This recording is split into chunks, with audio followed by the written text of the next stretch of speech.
Shema Yisrael, Yahu Eloheinu, Yahu Achad, Baruch Shem Kabod, Malchuto Leolam Waed, Bo'i Kala, Bo'i Kala, Bo'i Kala, Shabbat Malketa. Amen.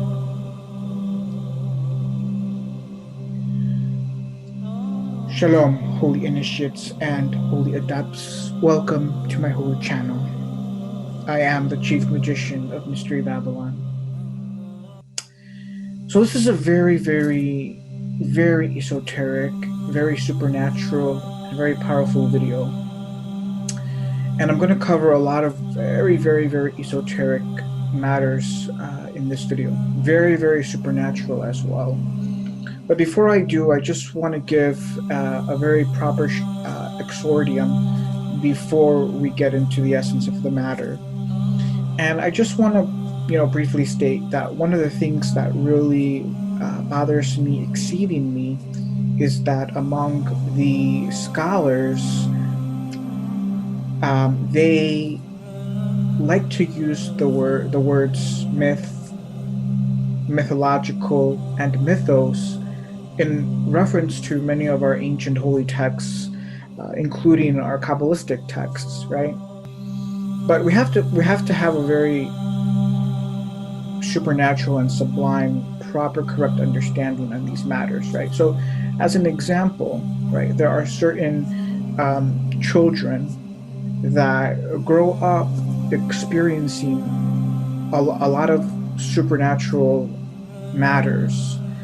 They grow up having visions and experiencing a lot of the supernatural. And as they grow up, they think that this is normal. And they actually believe that this is the human experience for everyone. And it's not until they get much older that they realize that they're very unique and they were very special. And that indeed these are not, these are not experiences that everyone has. It's quite rare. And so they define normal as a function of their experiences and environment. And so quintessentially, everyone is the vast majority of human beings are defining normal as a function of their environment and their experiences, right? So think about the individuals that have never experienced the supernatural, that have never had visions, that just really have never experienced or known the supernatural, right? And all of a sudden they come across an individual that, has experienced the supernatural, who has visions, who teleports and travels to distant universes, etc., right? That person is going to come across to them as that person is going to come across to them as either crazy, insane, or they're a liar, right? Because they have no basis for these experiences. They have no basis for this reality. And it's very unfortunate that the vast majority of humanity is just very unspiritual. And so when you read these ancient holy texts, the vast majority of humanity, we're talking about atheists, agnostics, etc., they have no basis, they have no foundation in understanding these very sublime, supernatural holy matters. And so it's only natural for them then to perceive these ancient and holy texts as a mythos or as mythological, right? When you read the Bible, right, and you read about donkeys that are talking, serpents that are speaking, gateways into other dimensions, individuals that are performing powerful supernatural magic and sorcery, right? To your average everyday, person, they perceive this as a mythos, as mythological, as fake. It's very unfortunate. And so the understanding in coming to this holy channel is that all of you listening are holy initiates, and holy adepts. And the basic assumption is that you're not reading these texts, and treating them as a mythos or as mythological, or as fake or anything like that, right? Because the vast majority of people out there are just, really stupid, really ignorant, really spiritually blind, etc. And so I have to lay this foundation in context as part of this exordium, because we're going to get into some very, very deep esoteric supernatural matters in this video that 99.9% of people are not going to be able to understand properly and fully. And your average day person, if they were to come to this video, they're going to think that either I'm insane, I made this up, it's it's coming out of my ass or somebody else's ass or who knows what. So it's very, very important to understand this. Now, I'm sure that many of you listening already understand this, because some of my disciples and other people that have emailed me, some of you are very supernatural, some of you have visions, have astral projected and experienced the supernatural in many different ways. So just want to mention that. One last point before I begin is, one of my recent videos, the one on Freemasonry, I did use the F word and curse quite a bit. Now, the reason for this is because recently YouTube has changed its policy and guidelines. And so now, before I post a video, every video is marked as a mature adult video, to ensure that innocent children don't, wander onto my very mature videos. And so as a result of that, I've decided going forward to just be more of my real, raw, natural self, right? While at the same time still trying to keep things, rather professional. But I prefer to be more of my personal, real, raw self. So I'm a holy saint. I drink, I smoke, I have a potty mouth, but I'm still a holy saint, right? We also have to understand that most people's perceptions of what holiness is just very way off, okay? If you think holiness is that you don't drink, you don't smoke, you don't curse, I mean, your whole, understanding of holiness is very, very warped, but exceedingly warped. So we have to understand, Elohim, I should say, Allah is a paradox. And I, being one of the most high sons of Allah, am also a walking paradox, okay? So just understand that. So now we can get into the mist from within the mist of the essence of the matter. So we're first going to cover what I consider to be, it's probably my most favorite, and probably one of the most powerful passages in all of Tikkun HaZohar. It's definitely probably my favorite or most favorite passage out of all of Tikkun HaZohar. And it's actually a very quite famous passage among the Mekabalim, and is cited and discussed in a number of very advanced esoteric Kabbalistic texts. Now, before I get into it, the ensuing translation is my own personal English translation of the underlying text. As far as my understanding is concerned, there is only one English translation of this very ancient principal esoteric text, and it's my translation. And I'll actually leave a link below for those interested in purchasing this very holy text, which is a momentous requisite text for holy initiation. It's actually one of the first texts that must be mastered in the process of early holy initiation, or in the beginning stages of holy initiation. So just want to throw that out there. So we're going to begin, for those that are fluent in Hebrew or Aramaic, we're going to begin in 103b to 104a in this book. And this is a very lengthy esoteric section in Tikkun HaZohar. It's a very, very deep, complex section. I don't have the full time and space, to read it all and get into it. So I'm only going to read a short passage or section from the much longer section at hand. So the section begins by stating, "Come and see, I heard what was the deed of one man from these Baaley Qabin who were going by the path. And he met two sages, masters of the generation, masters of the wisdom of HaTorah." So a very esoteric and a very powerful term is being used here. This is one of the only few very ancient texts that uses this term, which is Baaley Qabin, or a Baal Kab. And a Baal Kab is in reference to a very secret order of entities. I prefer to use the word entities. These entities appear human. Are they human? That's a highly technical question.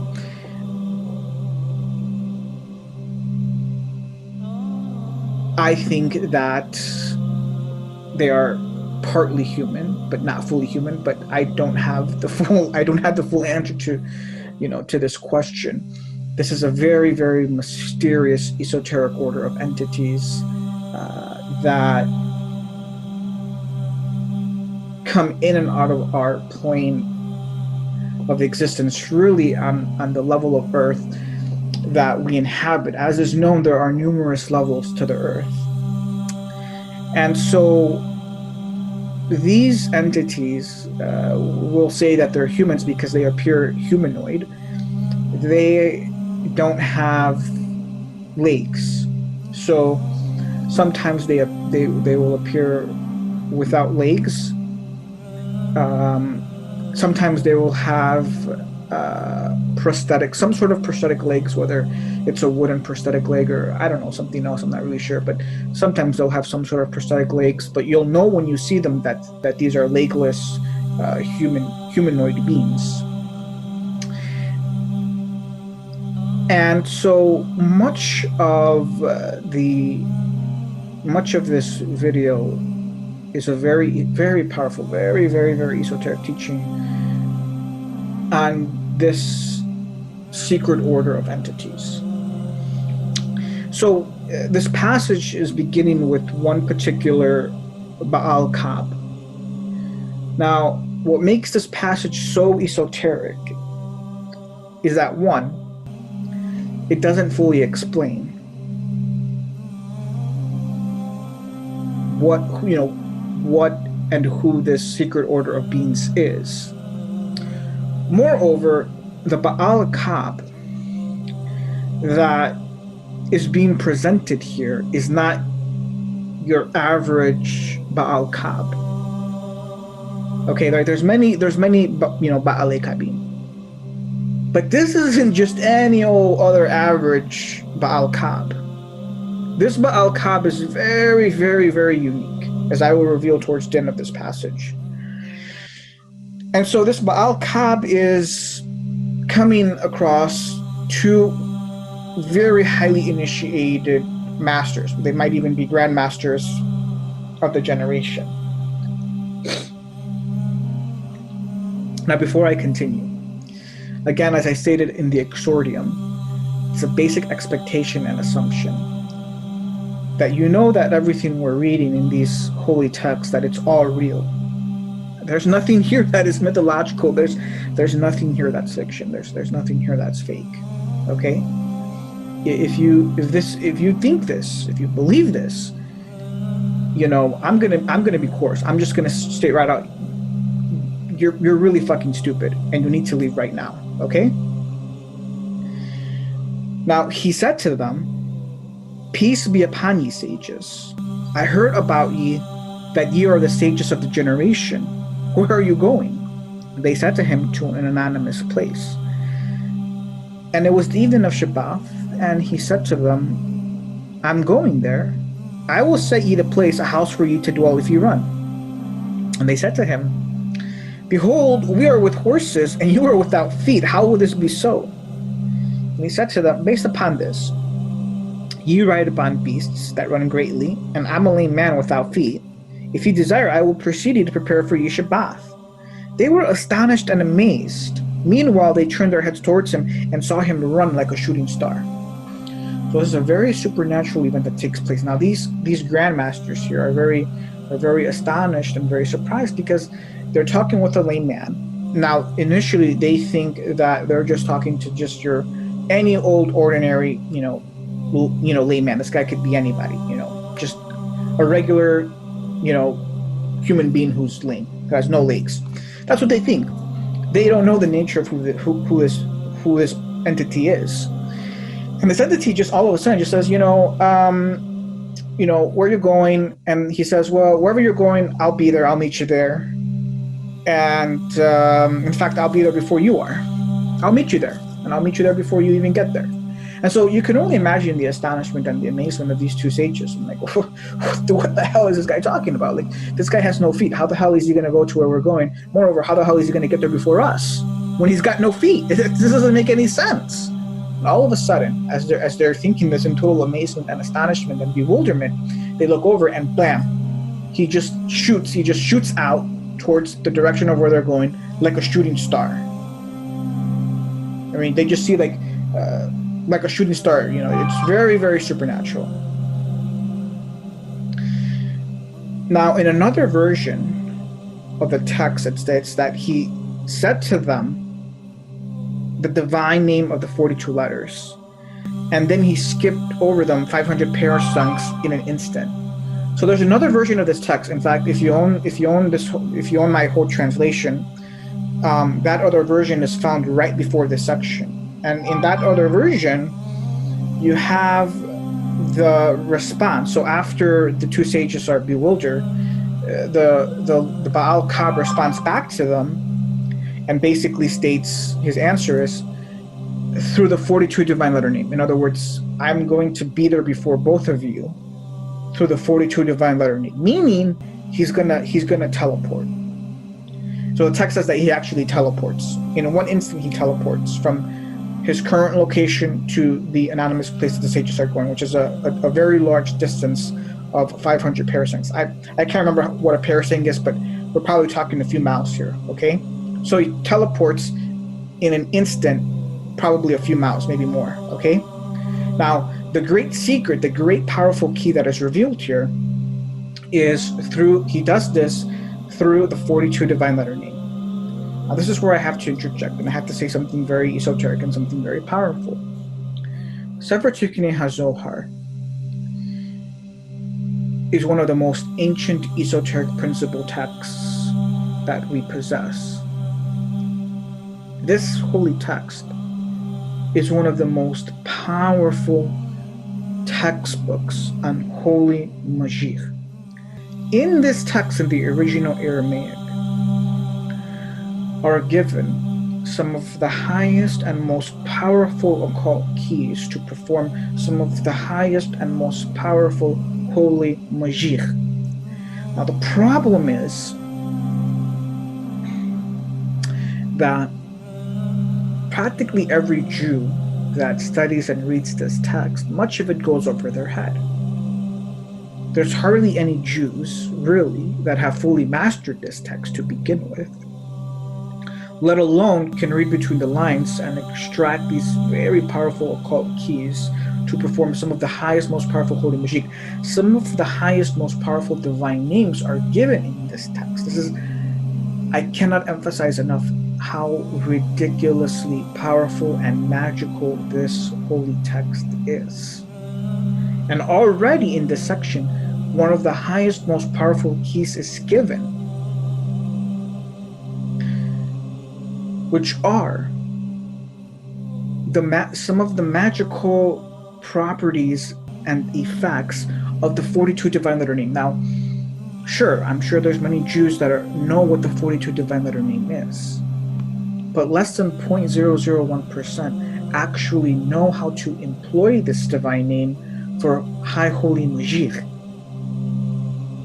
And we learned that if you have the keys and you know how to properly use this name, you can use it for teleportation, as we see this Baal Kab do. This is a fact. Over the past 2,000 years, even in antiquity, there were many generations where we've had very powerful Jewish magicians that were doing very extraordinarily powerful acts of holy Magikh. But over the past few centuries, the Luciferians succeeded in dumbing down and retarding the global human population, including the Jews. And what we've seen is a severe collapse in the SQ of many Jews over the past few centuries, to the point now that within our holy tree, there are only a few grapes and a few high clusters left. Most of the clusters are dry and barren.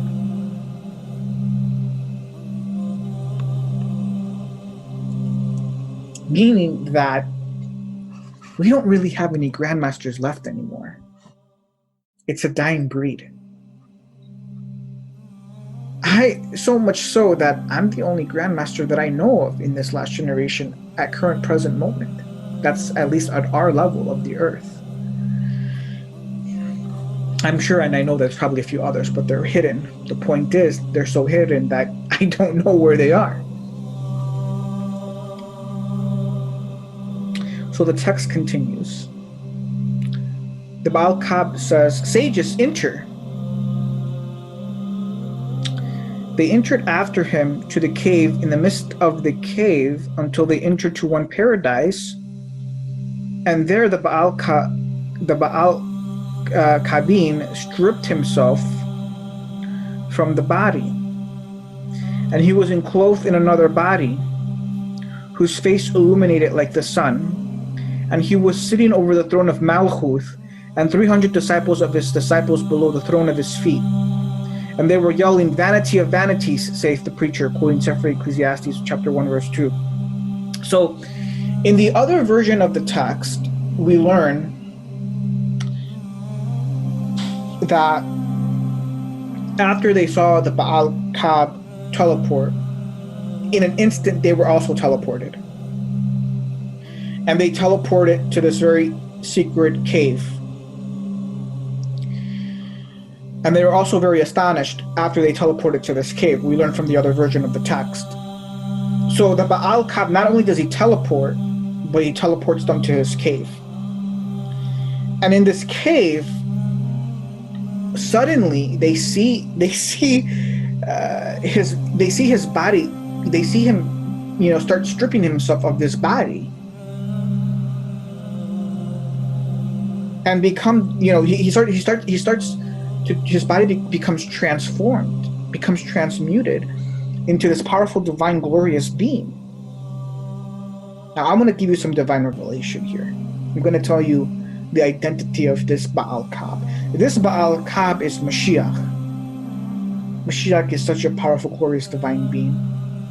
From our vantage point, he is the highest, glorious, divine being before you reach any other higher levels of divinity. And he can do anything, right? He came down and incarnated into a human. He has come down and he has incarnated into various human bodies. Musha, Yeshua, Shabbatai Zvi, Yaakov Frank, Abraham, Noah, Yaakov, etc. These are all Yilgulim of Mashiach Israel. He can come down anytime he wants and reincarnate into numerous bodies. He doesn't even have to incarnate into a human body. He can just appear as a human body. Out of nothing, out of thin air, he can just appear as a human. In this case, he happens to appear as a Baal Qab, and then once he gets transported to this very secret, cave, he then transmutes and transforms into this powerful, glorious, divine being that he is. Just like Yeshua did when he was on the Mount of Transfiguration. These are very we're talking about highly paradoxical, supernatural processes taking place here and events that just boggle the ordinary human mind. And they read this verse many times without number. They said to these sages, the masters of the generation, "What is this? Is there not another verse in Sefer Ecclesiastes?" Suddenly the Baal Qabin rose, who was sitting over the throne.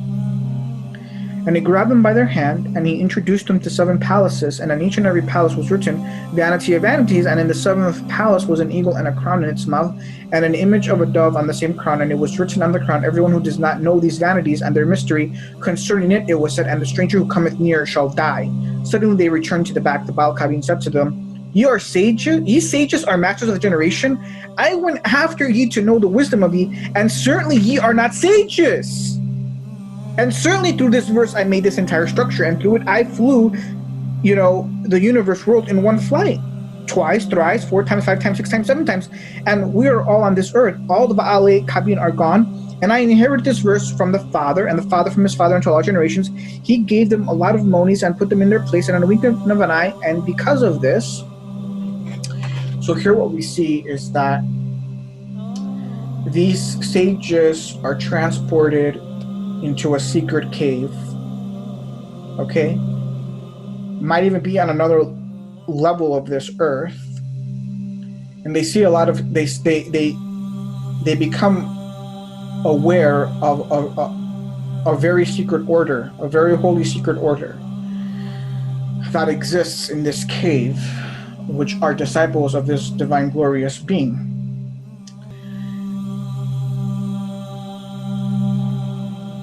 And they're reciting this verse many, many, many times over. Now, if you're highly initiated, you know that what they're doing is they're repeating mantras. These are holy mantras. And if you know how to properly recite them and use them, you are affecting very, very high, powerful holy Magikh. This is a very high arcanum. You need to understand, you need to know there is a holy secret order all the way at the top. And from it branches out a few holy, very powerful secret orders.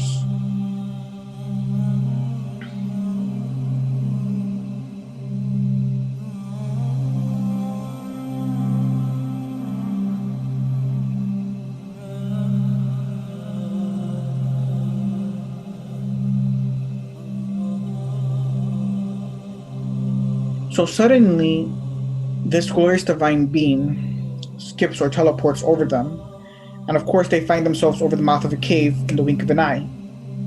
So then all of a sudden they teleport back to the mouth of the cave. And the companions said to him, Rabbi, he did not tell us any hint about this verse. Do not conceal this wisdom from the sages. And he says to them, certainly it is a most high mystery that exists here, but he said it to you in a hint. 7 breaths vanities they are, and happy is the one who does not take their reward in the universe, and they are included in the daughter of 7, who is Malchuth, and they are in this verse, 1 vanity breath. Now, we have to understand there's many esoteric levels to this verse in Ecclesiastes, which is the most high book of Chokhmah. Fortunately, I don't have the time and I don't have the space to fully get into these many of these arcana and esoteric levels for the verse. Now, this vision that these 2 sages see, concerning it, it is said, and the stranger who cometh near shall die.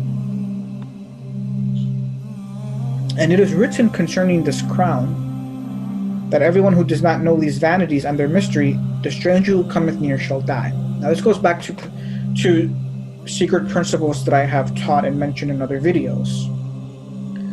Namely that when you are ascending, whether in this body or in the spirit, whether the spirit is in this level or in the afterlife, there are immense consequences that just cannot be properly stated and conveyed. There are certain keys that you must possess. Now, if you try to enter certain gates, certain levels, without these keys, again, the consequences are so severe, so high, it cannot be fully explicated and conveyed through human language. That is what is being said here. That's what separates me from everyone else. From everyone else that is completely stupid, ignorant, and retarded and does not possess the holy keys, the holy occult keys to Bina and Chokhmah and Da'at.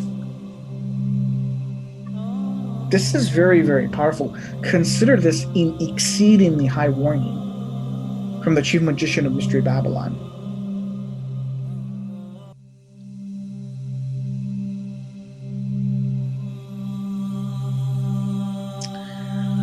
So, let me tell you about my own personal supernatural experiences, particularly one.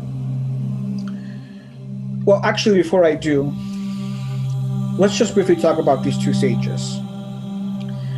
The Baal Kab comes to them and tells them, I came to you to test you and see of your high great wisdom, and you were found to not be actual sages. And this is the matter with many of the Rabbanan. The vast majority of the Rabbanan, I'm sure they consider themselves sages because they've studied most of their life the Talmud, the Tanakh, etc., the Midrashim.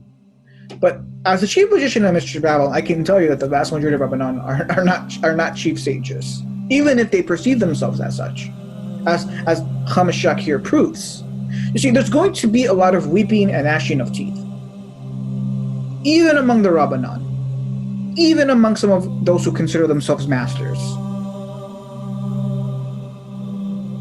There really is. Think about it. Think about all the Jews that reject Yeshua, don't know who Yeshua HaMashiach is. The people they persecute who know Yeshua HaNatziri to be HaMashiach ben Yosef. Now think about what's going to happen when this powerful, glorious divine being shows up to them and tells them, you didn't even know this? How can you be a sage? Or that they don't know that Shabbatai Zvi is HaMashiach, or they haven't been initiated to the highest levels of Shabbatainism or Frankism or the Lurianic Kabbalah. You can't even be counted a sage.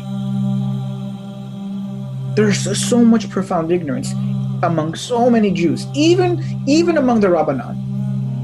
You need to know this. You need to understand this. There is going to be weeping and gnashing of teeth. Mark my words. Mark my words on this.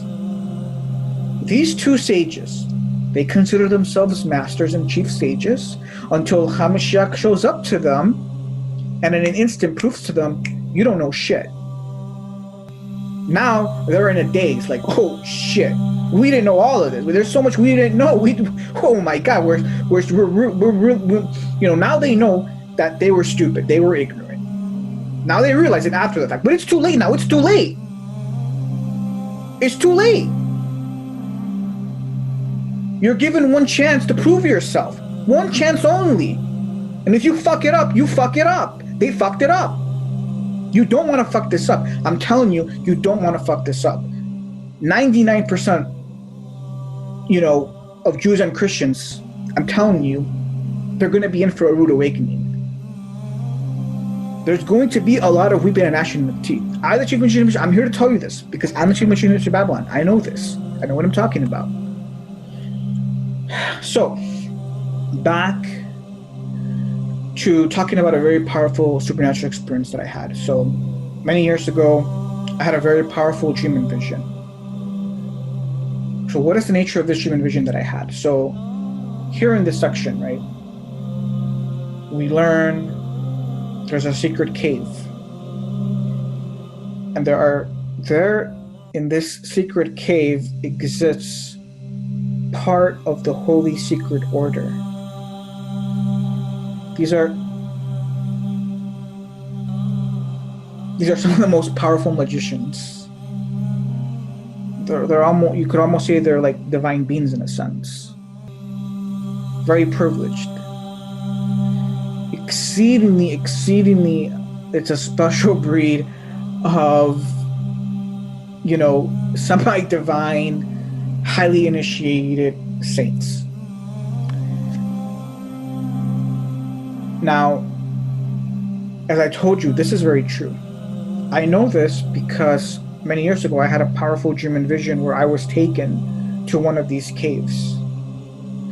And I saw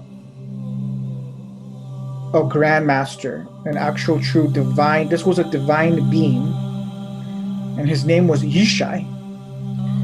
And Yishai is the name of David's father, of King David's father. His name was Yishai, at least as far as I could tell from the dream or vision. It could have easily been Yeshua, Yishai, Ish. I mean, these are all just permutations of the name. It's all really one and the same thing. And I saw a lot of young children, and these were young children from all different races. They weren't all. I mean, I'm sure that they were probably all Israelites, but as you know,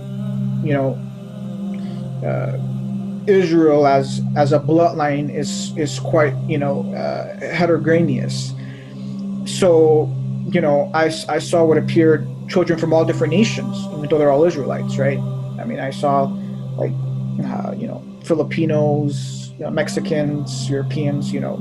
Saw quite a number of different nations represented in this group, and they were all what the best way to describe it is that these are like indigo children, right? These are people like me. They're like indigo children, and they, from what I could tell, they were born and raised there, and they're all in constant holy initiation by this divine being who is teaching them. So you can only imagine that these children are probably some of the most divine, most powerful, grandmaster magicians, whatever you want to call it. These are just out of these world spiritual beings, essentially. But they're humans like us. They're humans like us, but they're almost on a level of divinity because of how closed off they are and how ridiculously highly initiated they are. Right? This is a very powerful secret order. This is so secret that I don't have all of the words to try to properly describe what the nature of this setting is. But I was taken to the secret cave, and I was shown part of the Holy Secret Order and its operations there and what was going on. And they were all wearing white. They all had white pure robes on, including the Grandmaster who was over them, who was a divine being for that matter. And so I had this dream vision many years ago, and it was years after that when I was in the midst of holy initiation that I read Tikkun HaZohar, and I remember being really excited when I got to this part of the book, because it was a confirmation of what I had seen and experienced. And so we need to understand that there are other levels to the earth, right? In aggregate, there are 7 levels to the earth, and we only exist on one such level. And there's holy secret orders that exist, powerful, exceedingly powerful holy secret orders that exist on these other levels, and even in secret, even underground in caves. There are some parts of the secret order exist there, like I saw. We also need to understand that there's a flip side to the coin. There's powerful Luciferian orders that also exist in caves, under the sea, and on other different levels to the earth as well, right? So this is very real. This is very, very real. Now, Sefer Tikkun HaZohar just is just hinting at this. It conceals so much. It isn't until you get to the highest levels of holy initiation, to the domain of Frankism, through Magikh Frank, that you begin to learn even more about this. Now I'm going to read to you a select passage from the high words of our Mashiach Yaakov Frank. Now, there's only one text. I mean, really, there's only one text, only one book that reveals lots of esoteric knowledge and wisdom on who the Baaley Qabin are. And that is this text by Magikh Yaakov Frank. He has many passages throughout the book that speak greatly about a lot of arcana regarding this subject. I don't have the time and space to get into it all. You can go read it. You can go yourself and read the text after you watch this video. I'm only going to cite one select passage that I feel is the best passage to relay as much of this esoteric knowledge as possible. So in 656 he states, I cannot send you to those Baaley Qabin, but if it happened that one of them came here and took one of you to his place, as it clearly stands with you that it once happened that one came and took 2 sages, even though you do not understand here and now, if you were there and remembered my words, which I have said to you here, they would give you heart to understand these words which you have heard from me. But they themselves have only treasure in their hands. They would lead you thereafter to the genies, and there you would already have reached the power and great wisdom which stands in their hands to grant. They would have led you to the prophetess who gave the power to give beauty, and equally at every place you would have taken away gifts from the powers. Take note, Nimrod, who only had the attire, all the animals feared him and knelt to him already. What then could it be thereafter if you were in those palaces?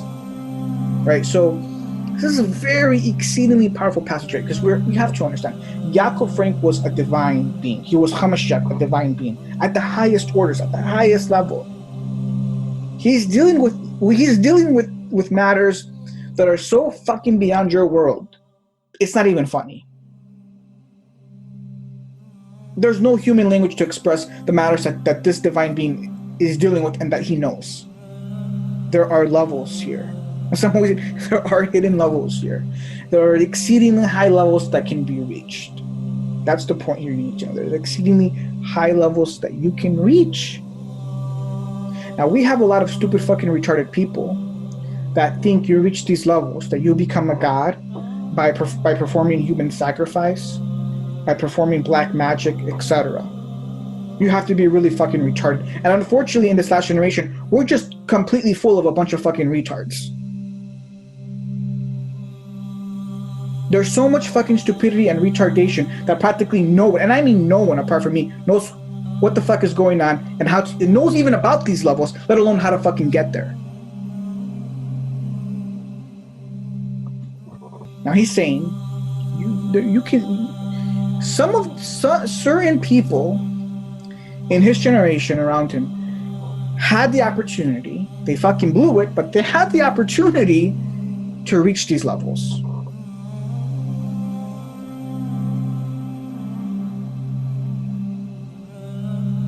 I mean, I hope you can begin to understand what is being relayed here in this text, right?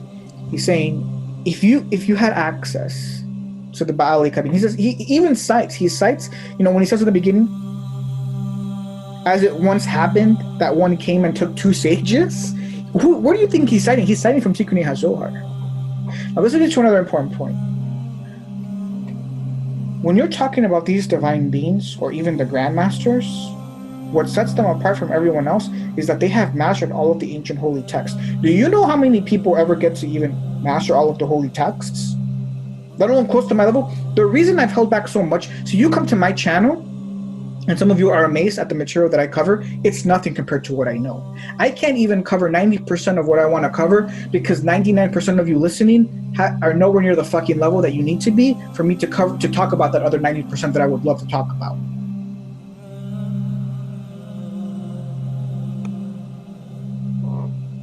That's all you know is the Bible? All you've read is the Bible? You're a nobody. You're a fucking nobody. I'm sorry to tell you. That's gonna get you, that'll get you to the lowest level in heaven, and that's about it. There's infinite much more. So he's saying, if only you knew the power, the treasures, the powers and the treasures, if you knew how to gain access to these Baaley Qabin.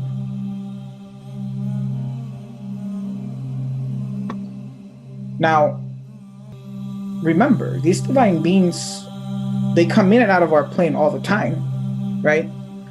It's very true, right? Those ignorant pastors, you go to church and your pastor says, Jesus could be sitting right next to you and you wouldn't know it. It's very true. It's very true. I don't know how many times Jesus goes to churches, and sits next to people and they're so fucking clueless. They don't even know that Jesus is right there as a human being next to them, and they don't even know that it's Jesus. You go outside, you see a homeless man with no legs, and you think he's just some poor loser, when in fact he could be a Baal, a Baal Kab. It's just like when you read the Zohar and you read about the companions and the sages, they're going on their way, they meet different people. They meet Arab, camel drivers, homeless people, and they think they're just nobodies. Only after talking to them, they realize, oh shit, you're talking to a divine being, right? Just like in the New Testament, it says, beware lest there are times when you are entertaining divine beings and you don't even know it. You're given opportunities. Many people are given divine opportunities and they blow them out of sheer ignorance and sheer spiritual blindness.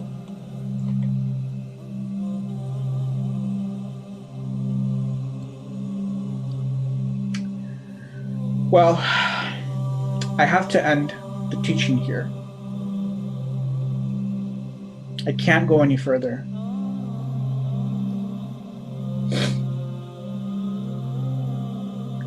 Shalom. Wassalam.